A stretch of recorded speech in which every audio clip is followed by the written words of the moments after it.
Bueno, buen día. Seguimos con la vida y obra de Domingo Castro, nacido en Guatemala en 1898 y conocido por el seudónimo de Salvador Abel Castro en Honduras. Esta es una historia de migrantes, Memorias de Domingo, de familias centroamericanas, en un tema muy actual, tema de literatura centroamericana. Y estoy trabajando bajo los grupos de investigación de la Universidad Nacional Autónoma de Honduras. Así que vamos a seguir con el capítulo 6, donde nos habíamos quedado, en la parte 4. Los trabajadores en su mayoría eran tierracalentanos. Los menos eran tierrafrianos y algunos salvadoreños como conocedores de los trabajos mineros. Una cocinera jalapeneca atendió mis requerimientos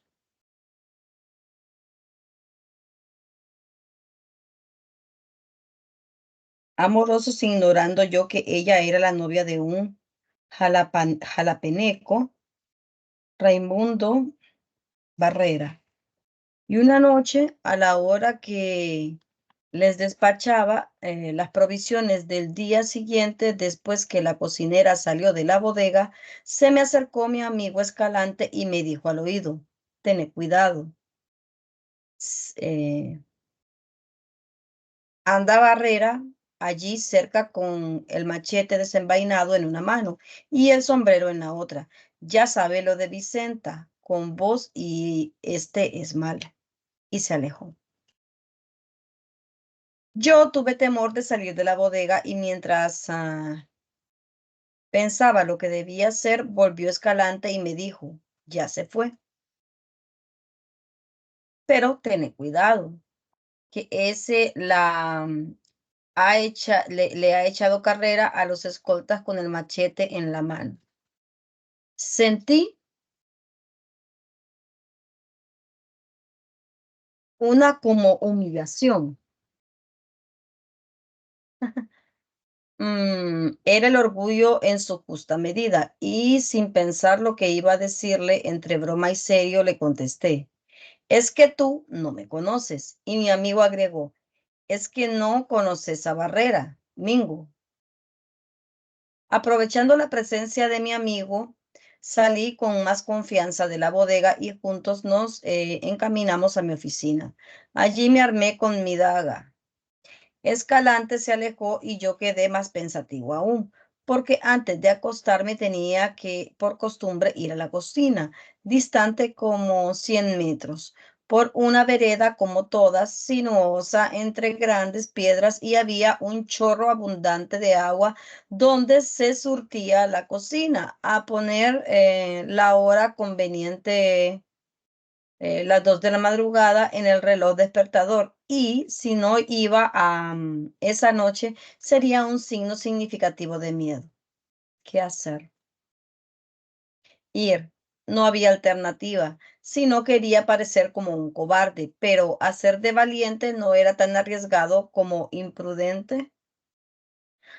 Peor era quedar humillado. Fue mi pensamiento inmediato. Era el orgullo en su justa medida en una juventud llena de confianza.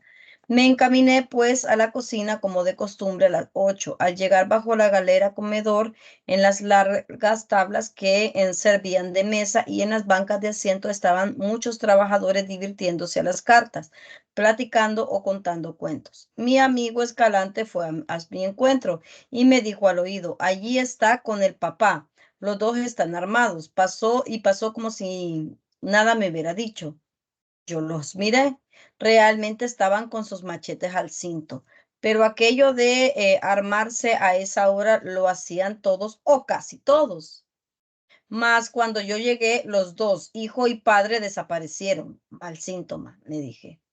Deben estar esperándome en el chorro. Me saludaron algunos de los de ahí presentes. Les contesté amable, quizás más que de costumbre, Pasé al interior de otra pieza que servía de dormitorio de las cocineras. Tomé el reloj despertador, lo puse para la hora, le di cuerda y salí sin decir nada. El jefe de cocineras me dijo, pase buena noche. Le correspondí, saludé a las otras, llegué al corredor. Había un jefe de grupo de trabajadores apodado El Cobán. Se me acercó y me dijo, ¿ya te vas? Yo contesté afirmativamente y lo miré dispuesto a acompañarme. Me alegró mucho su actitud. Había otro jefe de grupo, Pineda Jalapaneco. Al ver que yo volví a mi oficina, también se dispuso a acompañarme. Mayor alegría para mí en medio de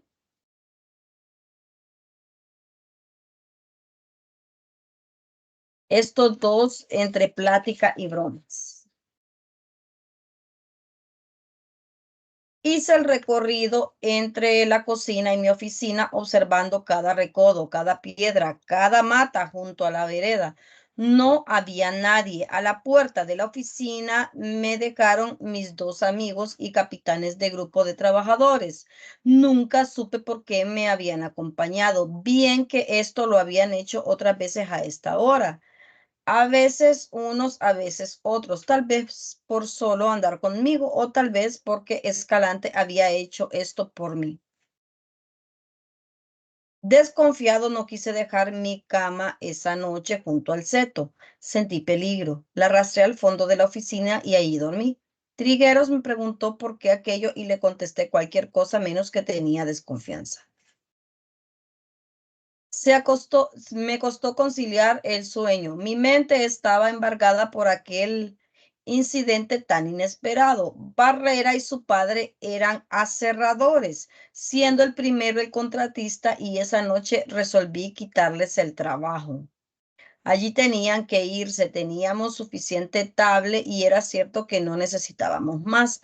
Era correcto retirarlos. Y el orgullo en su justa medida estaba salvado, sin enfrentar el peligro y sin correr riesgos. A la mañana siguiente llamé a Chaleco, el mandadero, y le ordené ir a llamar a Barrera, el contratista, al aserradero. Momentos después llegaba este. Le manifesté que teníamos ya suficiente tabla, la que necesitábamos para el canal de aguas, y que se suspendía el trabajo. Que entregara las herramientas, sierra de montaña, cambiadores, martillos, limas triángulas y otros implementos.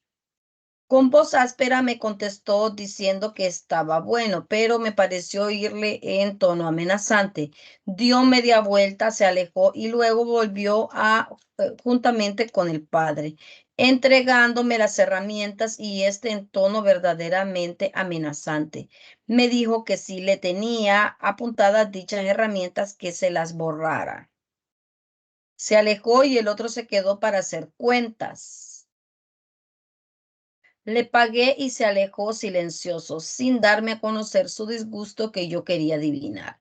Estaba como terminado el peligro, pero yo no entraba en la confianza de antes. 5. Siempre del capítulo 6. Pocas semanas habían transcurrido desde entonces, cuando una tarde entró precipitadamente Barrera en mi oficina y me pidió trabajo. Para mí fue una sorpresa desagradable. Le puse donde se sentara lejos de mí y me puse a pensar qué hacía yo. Estaba haciendo falta gente para los trabajos. Si le decía que no, imitaría yo a faltaría yo a mis deberes. Si le decía que sí, volvía el peligro que ya parecía alejado, mas darle a conocer miedo tampoco también era malo. Después de un momento resolví lo más conveniente. Oye, Raimundo, le dije, ¿sabes barrenar el túnel? Me dijo que sabía un poco. Bueno, agregué. Vas de jefe de nocheros, jefe de barreneros, al túnel nuevo. Son cinco barrenazos en forma de cinco dedos de frente, o sea, el fondo cuando la roca lo necesite. De ordinario se trabaja a pico y piocha. Cuando haya que tirar, me hablas para que nos den la dinamita, mecha y fulminantes. Mucho cuidado. La guía debe ponerse larga para evitar peligro. Ahora estamos encontrando roca y es necesario tirar. Vas a la cocina y dices a la cocinera que te arregle la comida de la noche.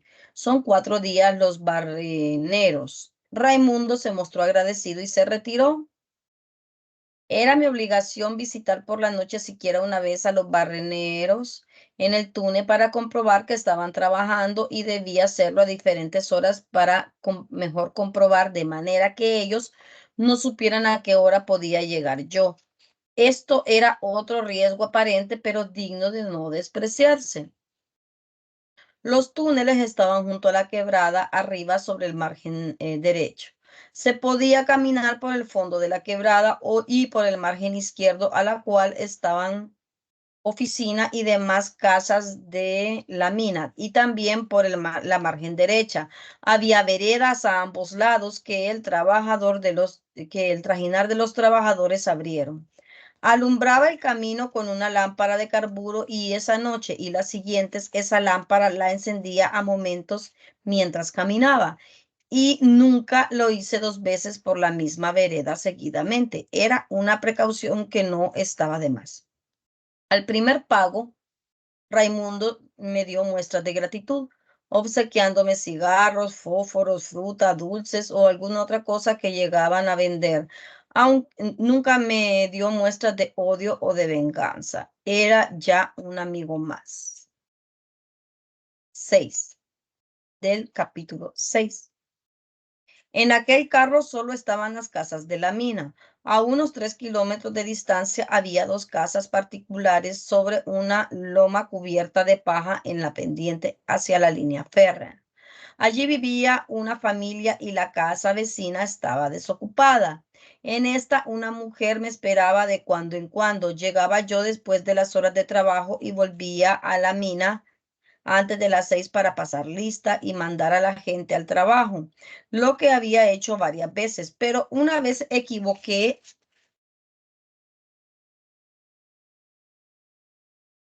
la hora. La noche ha de haber estado muy clara bajo un cielo estrellado y sin nubes, porque antes de la hora acostumbrada y pensando que sería el alba, emprendí el regreso a la mina.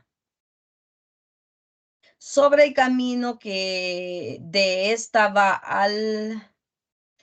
al switchroom o el obraje, como antes se llamaba, entre dudas comencé a caminar, pero mi norma siempre fue no volver atrás, de manera que seguí caminando. El pajal, que era claro en aquella hora, no tenía dificultad para pasarlo, pero este se acabó y comenzó el monte bajo, en donde penetré. Pero esta también se iba acabando a medida que seguía el monte alto y oscuro. Aquí comencé a sentir la presencia de un animal hacia el lado arriba de la ladera. A momentos se sentaba el rumor que producía el animal, el caminar sobre la hojarasca cuando yo caminaba de puntillas para oír mejor. Temeroso de la amenaza de un jaguar o de un puma, desenfundé un revólver que se me había dado para cuidar la oficina y el caudal de aquella caja de madera y lo dirigí hacia el ruido, ya estuviera parado o caminando, dispuesto a disparar cuantas veces pudiera cuando el animal me cayera encima, que era mi temor. No satisfecho, también desenvainé la daga y la dirigí en la misma dirección del peligro. Caminé ligero y el animal también lo hizo. Corrí y él lo hizo igual. Caminé despacio e igual lo hizo el animal. Lo mismo cuando me paré. No había medio, pues, de poner distancia entre los dos a lo largo del camino. El animal caminaba a la par mía y a una distancia que calculaba de unos 3 a 4 metros. Mis ojos se dilataban buscando en la oscuridad algo que me convenciera lo que era aquello. Nunca he creído en los espantos, aparecidos ni otros misterios.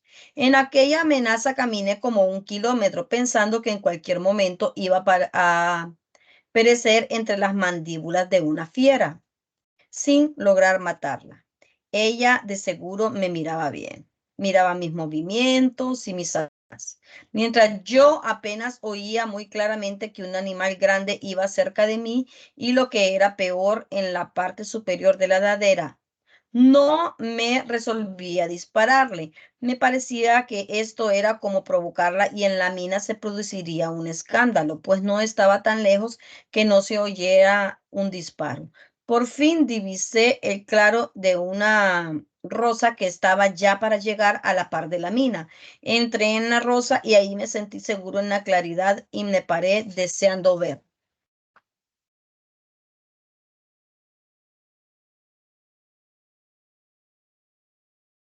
el animal y dispararle.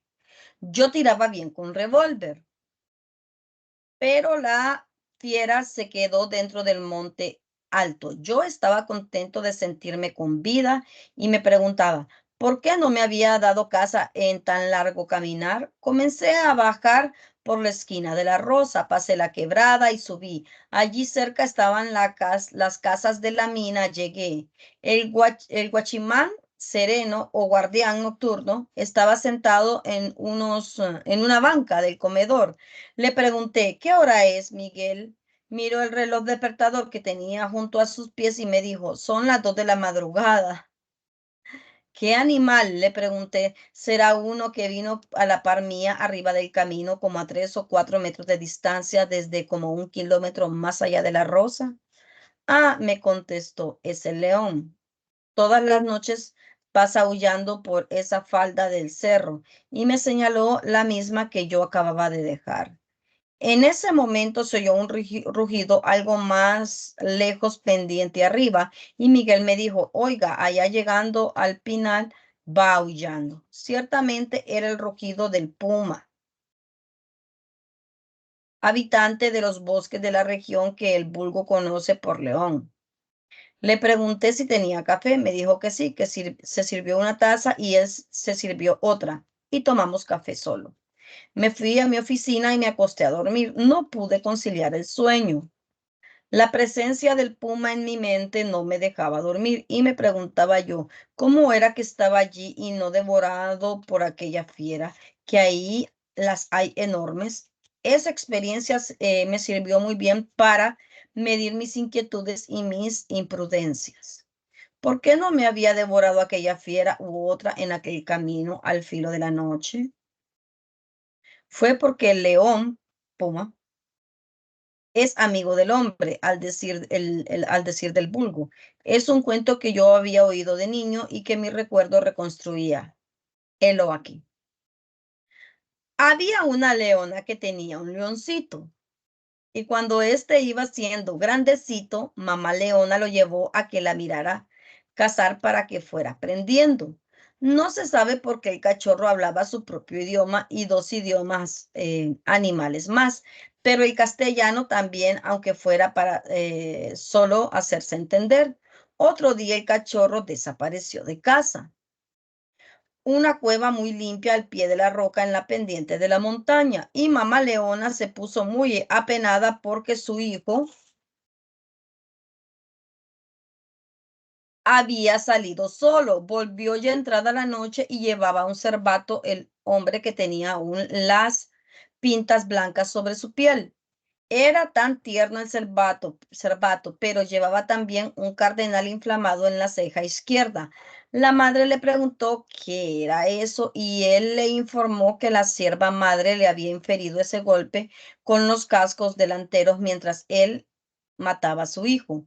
Mamá Leona le reprendió por su imprudencia y le dio lecciones de cacería. Otro día ella le invitó muy temprano a salir al patio de las cuevas. Se sentaron en dos enormes piedras al modo animal, muy cerca uno del otro, y ella le dijo, hijo mío, ya eres grande. Tiene valor y buena musculatura. Lo que quizá te hace falta es destreza. Bueno es que hagas ejercicios a saltar distancia y de altura con cabriolas adecuadas a cada movimiento a fin de tener los nervios y los músculos dóciles y fuertes. como conviene a un león. Tú eres el rey de la selva y la llanura. No hay otro animal que se te oponga. Con solo el rugido infundes miedo y todos te temerán, todos menos el hombre. Con este animal debes tener mucho cuidado, no dejarte mirar de él y mirarlo desde el monte, observarlo y dejarlo marcharse. Él es como el rey de la pradera donde le gusta vivir y es muy astuto. Bueno, mamá, le dice él. Y a estas fuerzas que yo tengo, ¿para qué sirven entonces si soy el rey yo también? Ah, dice la madre, es que el hombre no emplea solamente sus fuerzas, que ni son muchas. Ya te dije que emplea también la astucia. Él tiene un dicho muy corriente entre ellos, los de su especie. Más vale maña que fuerza y tiene muchas mañas. Terminó la sesión entre leona y león y se fueron de cacería. Ya el sol estaba alto. El león iba pensando que el hombre, ese ser misterioso tan temido por su madre que es tan buena, y vino a su mente la acción de la sierva cuando le dio un golpe en la frente. Es porque también es una buena madre.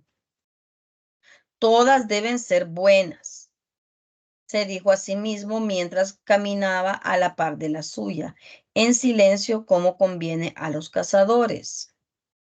Esa noche el león durmió mal, el pensamiento puesto en el hombre.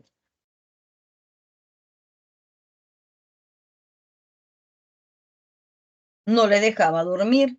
Deseaba dominar al hombre y librar a su madre de ese temor. Cuando amaneció, salió silencioso de la casa para dejar durmiendo a su madre y tomó hacia la pradera. Salió de la montaña, entró en el monte bajo y por fin llegó a su destino. Exploró la llanura y no miró a nadie. Se escondió en un matorral desde donde pudiera contemplar bien la pradera y esperó. Horas después miró un ser que se acercaba despacio. Iba con la boca junto al suelo y comía del pasto que allí había. Se fue a otro matorral más cercano al animal para verlo mejor. Sí, se convenció que tenía enormes puños, al parecer muy duros. Debe pegar fuerte, se dijo. Miró que su cuerpo era esbelto y cuando levantaba la cabeza era imponente su mirada, con aquellos ojos grandes encima de sus fosas nasales muy amplias. Tenía unas cicatrices en el dorso. Ha reñido, se dijo, pero voy y le hablo. Debe ser el hombre. Oye, amigo, pronunció el león. El animal levantó la cabeza y se puso a escuchar. ¿Tú eres el hombre?, preguntó el león.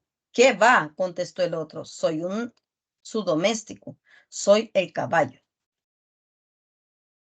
La sorpresa del león ante aquella respuesta no tenía límites. Que un ser tan grande, de gallarda figura y fuerte, al parecer fuera doméstico del hombre. Era para pensarlo bien, seguir buscándole. Hablemos, le dijo el león, me interesa. ¿Cómo y por qué te hiciste doméstico del hombre? No fue por mi gusto. No fue por mi gusto. Te voy a contar, dijo el caballo. Mi madre era doméstica suya cuando yo nací. Al crecer me amarró el cuello y me montó a mí. Por más que hice para botarlo, no pude. Tan fuerte me se agarraba y se sostenía. Ya cansado me rendí. Verdad es que me cuida muy bien, me da alimentación y dormitorio al abrigo de la lluvia. Buena agua, descanso y ya me resolví a no hacerle más resistencia. ¿Has reñido con él?, preguntó el león. No, no, ¿qué va? Él se armaba de un látigo y con ese me azotaba. ¿Y esas cicatrices?, preguntó el león. Estas son lastimaduras que me ha hecho la montura en que él se sienta en mí. ¿Y por qué no le botas al suelo cuando se sube en ti? No valen las fuerzas, no vale nada. Él sabe sostenerse, dijo el caballo.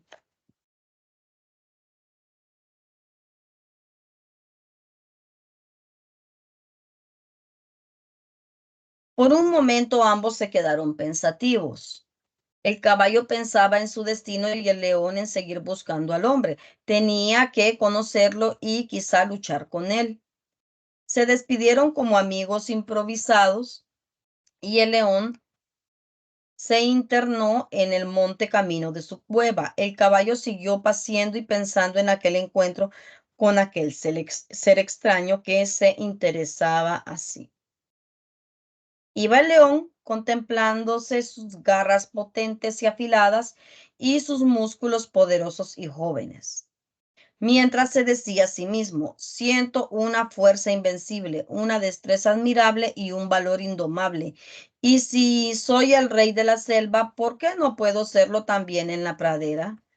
Veremos, ese hombre tiene que sucumbir. He de conocerlo, y si acepta la lucha, lucharemos.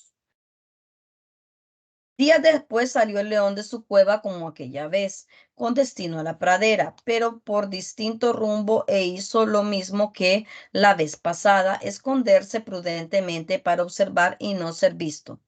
En un momento apareció a cierta distancia un ser enorme que, como el anterior, caminaba con la boca junto al suelo comiendo pasto.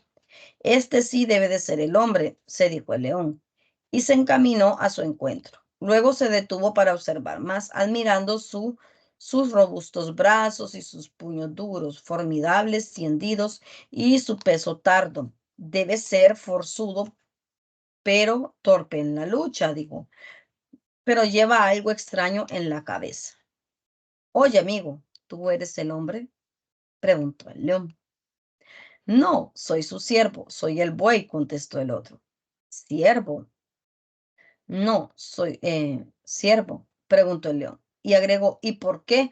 Ah, le dijo el buey, si os contara, cuéntame, me interesa, dijo el león. Cuando yo nací, mi madre era sierva del hombre. Apenas había nacido yo, ya él compartía conmigo mi leche materna. Me dejaba en las tetas lo que él quería y ni mi madre ni yo podíamos reclamar. Cuando ya fui un joven me hizo trabajar duro y por más que hice para librarme de su tiranía, no pude lograr liberarme de él. No me valieron ni mis fuerzas ni mis cuernos, que ya ves son grandes, fuertes y agudos. ¿Peleaste con él? Quise pelear con él, pero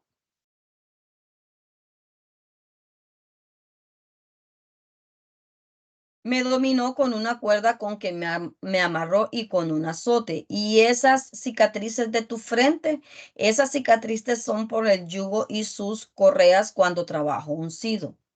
Así está mi compañero. Bien es que nos da comida buena y agua fresca del arroyo, en cambio. De manera que son dos ustedes trabajando para el amo,